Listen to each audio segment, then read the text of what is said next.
Good morning student, good afternoon student. Sorry, BSc third semester में आपको मैं ऊष्मा नियंत्रक या इंक्यूबेटर जो होता है उसके बारे में बता रही हूँ। देखिए मैंने एक डायग्राम भी बना के रखा हुआ है क्योंकि आज मैं आपको स्टडी करा रही हूँ उसके बारे में, जितने भी ऑपरेटर होते हैं जो आपको है, ठीक है।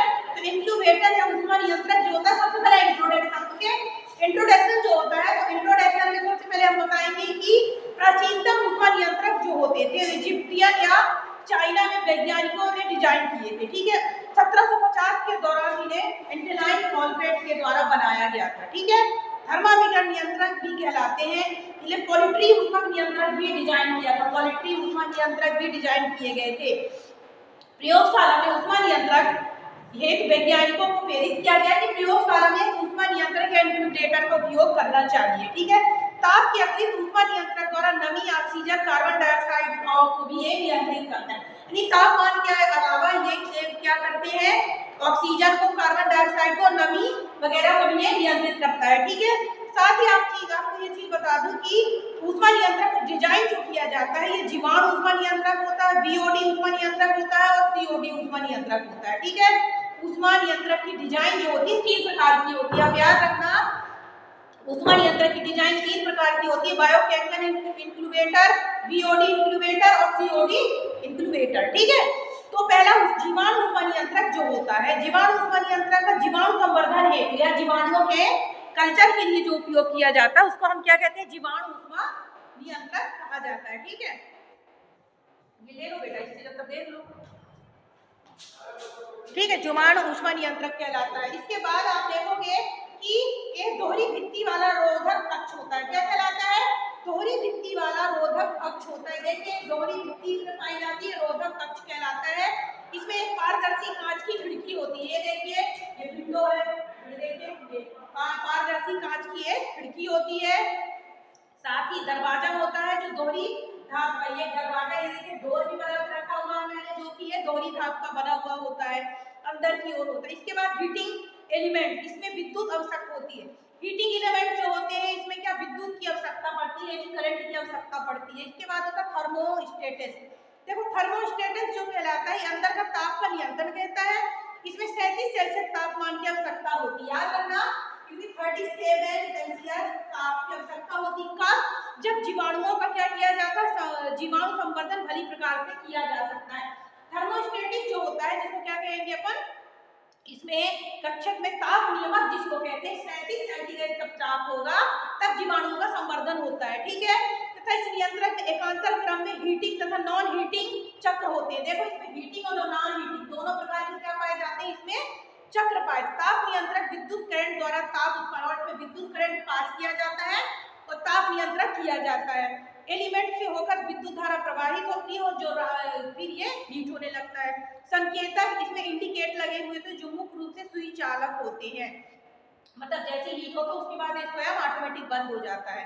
थर्मामीटर, थर्मामीटर आप समझ रहे होंगे कि ऊपर की तरफ लगा हुआ होता है थर्मामीटर, जो कि क्या कहलाता है, एक एल आकृति का। देखिए यहाँ पे लगा हुआ है एक, ये देखिए ये एक थर्मामीटर लगा हुआ होता है। थर्मामीटर ऊष्मा नियंत्रक ताप संत्यापित होता है। इसमें सिरे में नियंत्रक रूप से कक्षक से निकला हुआ होता है, याद रखना, नियंत्रक रूप से ये कक्षक से निकला हुआ पाया जाता है, ठीक है। ये हो गया, ये मैं कौन सा बता रही थी आपको, जो जीवाणु ऊष्मा नियंत्रक जो होता है उसके बारे में बता रही, ठीक है। इसके बाद आप देखोगे दूसरा हो गया आपका बीओडी कक्षा। देखिए बनाया तो मैंने डायग्राम किसका है, इंक्यूबेटर का बना के रखा, बट जो जीवाणु वाला उसको एक्सप्लेन कर रही हूँ वो भी इसी टाइप का होता है। उसके बाद होता है बीओडी ऊष्मा नियंत्रक।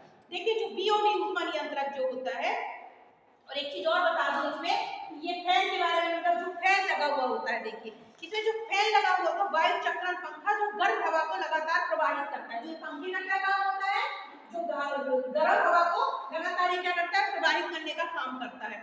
संयोजक ट्रे, इसमें देखिए ट्रे लगी है, देखिए ट्रे लगी होती है इसमें, जैसे आपने देखा होगा ओटीजी होता है, ओटीजी होता है, उसमें भी ऐसे प्लेट लगा होता है, हीट करता माइक्रोवेव, सेम ऐसा है, ठीक है।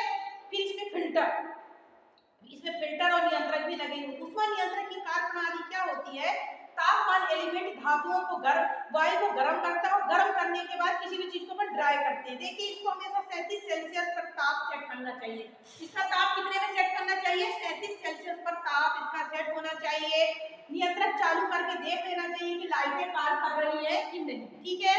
इसमें ऊष्मा नियंत्रक का ताप हमेशा सेट करके रखना चाहिए। ऊष्मा नियंत्रक के में बीओडी, देखिए बीओडी जो होता है बायोलॉजिकल ऑक्सीजन डिमांड के नियंत्रक के रूप में शीतलन और तापमान दोनों सुविधाएं होती हैं। जो बीओडी ऊष्मा नियंत्रक होता है या इंक्यूबेटर होता है, इसमें कोल्ड करने की और हीट करने दोनों की क्षमता होती है।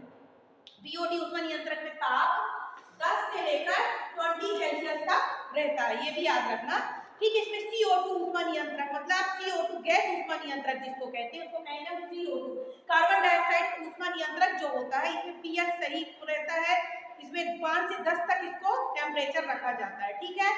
कंपन, फिर इसके बाद ऊष्मा नियंत्रक का उपयोग जो होता है संवर्धन कल्चर के लिए, सेल कल्चर के लिए किया जाता है।